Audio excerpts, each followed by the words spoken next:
to the Nexus, and today I bring you the Star Trek Shipyards Encyclopedia of Star Trek. This is the books they are doing by Hero Collectors, which I do believe is Eagle Moss, but I think it's like a sort of a separate entity.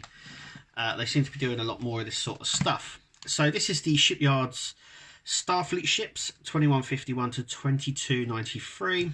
So this has all the ships, or it should have. I've got to plan out. It should have all the ships. It says the Encyclopedia of Star Trek ships. I think there's a few of these books coming out. They've done another Federation, another Starfleet one, which has sort of modern day ships.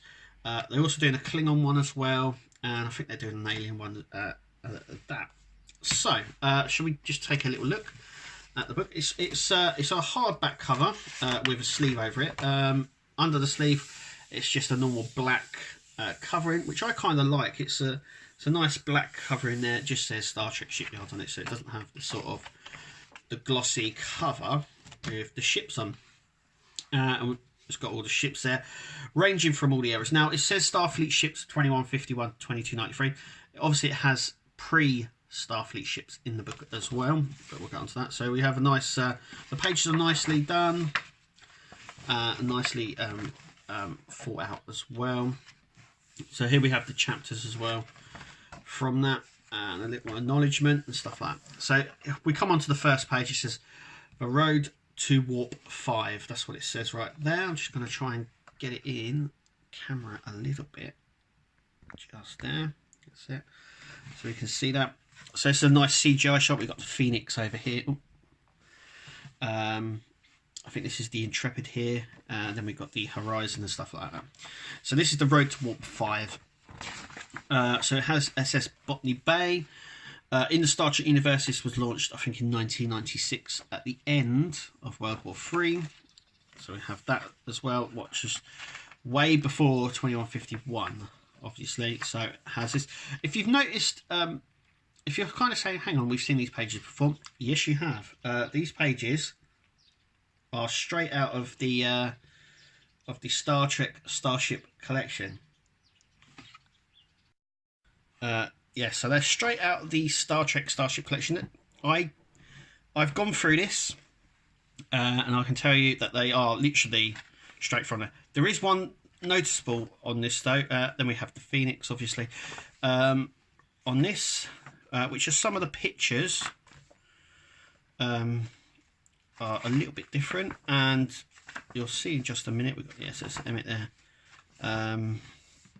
then the NX Alpha as well. From there, then we've got the Intrepid there as well. Then the Warp Delta. So some of these pictures are really nice. Yeah, so they're straight from the Star Trek Starship Collection magazines. So I don't think they've done too much to it. It's literally the same thing, as you can see.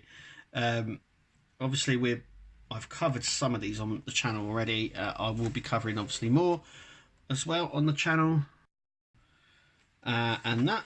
So that's that.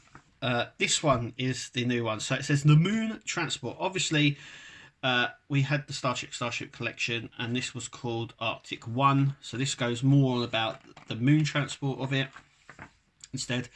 But a lot of the pages are from the Arctic 1 magazine as well.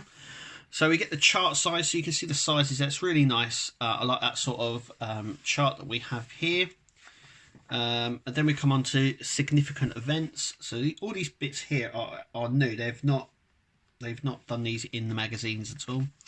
The only bits they have pulled, obviously, are the actual Star Trek stuff. This is all the in-universe information as well, so none of this is sort of interviewee stuff that we get. This is all the in-universe, so the first couple of pages of the magazines that we get.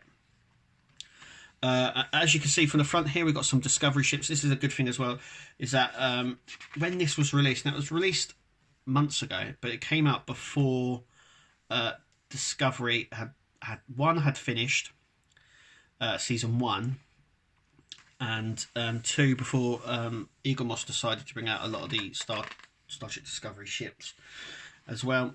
So it let you sort of a little preview on them. Obviously, we have the first Warp 5 ship, the Enterprise. Stuff pulled straight from the magazine. Once again, this is all pulled straight from the magazine. Then we have the obviously the Shinzo there, which is really nice because I like the big size. And obviously, Discovery magazines are a lot smaller, and I like the bigger pages. I don't know why, I just prefer it. So we have obviously Discovery there as well. Then obviously we've got the Shipyards class there. So these going into more of the Discovery ships. Now, obviously Europa, the Jaeger, which we've done a review on those 2 ships as well. We've got the class as well.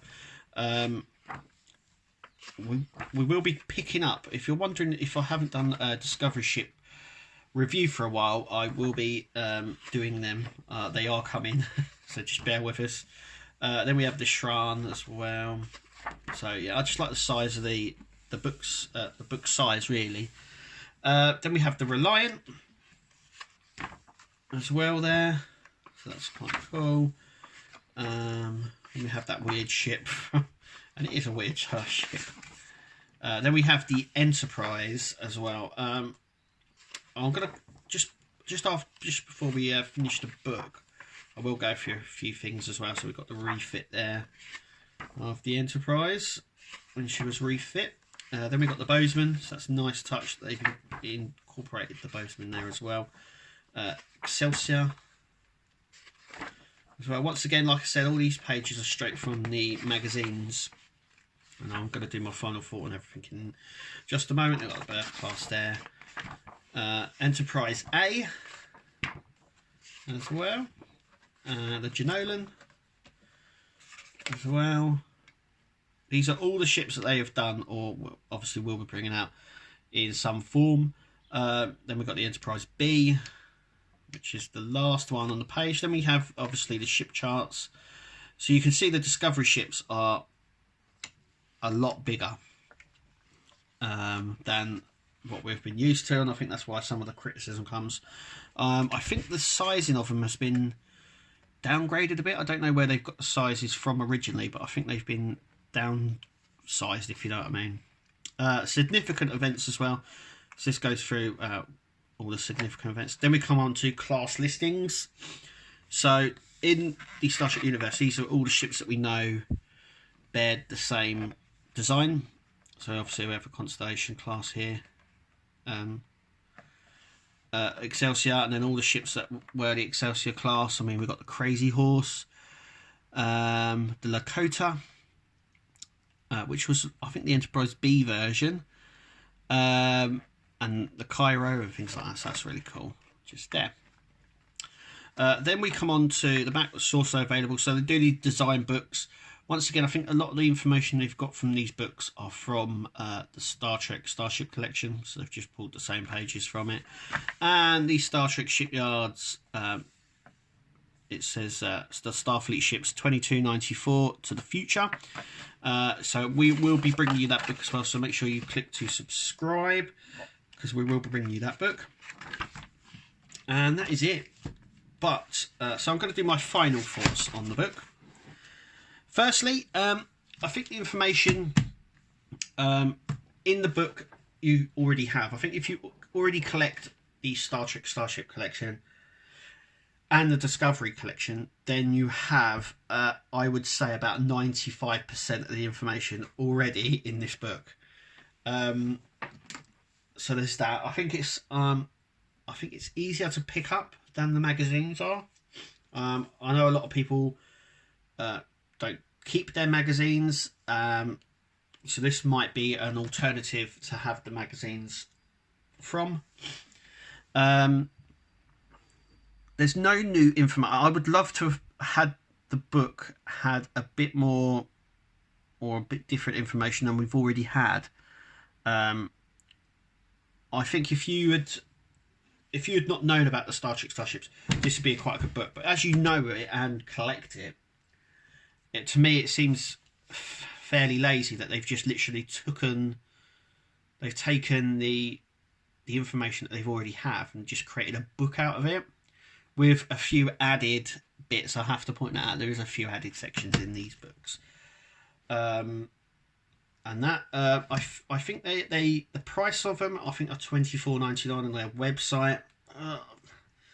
Look, pricing is what you're willing to pay for it. I think it's a little bit much. They have been on sale on their website as well. I think the cheapest they've been is $19.99.